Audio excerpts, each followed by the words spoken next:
Paano ka na padpad sa larangan na 'to? Actually, eh, hindi ko naman plano to eh. Yeah. Hindi ko plano to. I do something else.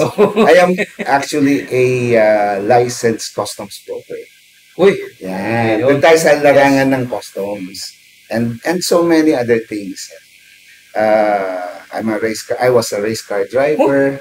Awesome. I was a soldier. Oh my gosh. So, madami yun. Yung nga lang, medyo I live an adventurous life. I don't stay to one path. I go to every doors presenting opportunities. So, Okay. I'm being offered this. I say yes. I say yes to everything, knowing that I will learn something from it. Ibig sabihin pala, marami tayong pwedeng pag-usapan. Pati yung Yes. drag racing nung panahon sa... Did drag racing eh. I do circuit racing eh. Circuit racing. I did go-kart, Ay, I did circuit, and then I also did RC racing.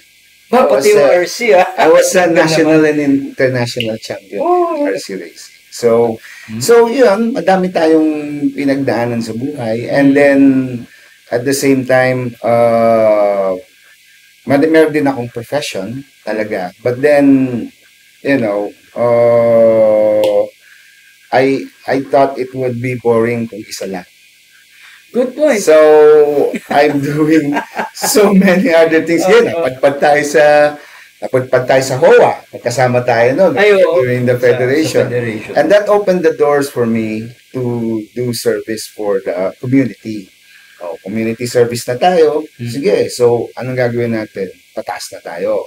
So, napunta naman tayo sa barangay. I've been doing this Lupon thing for a decade.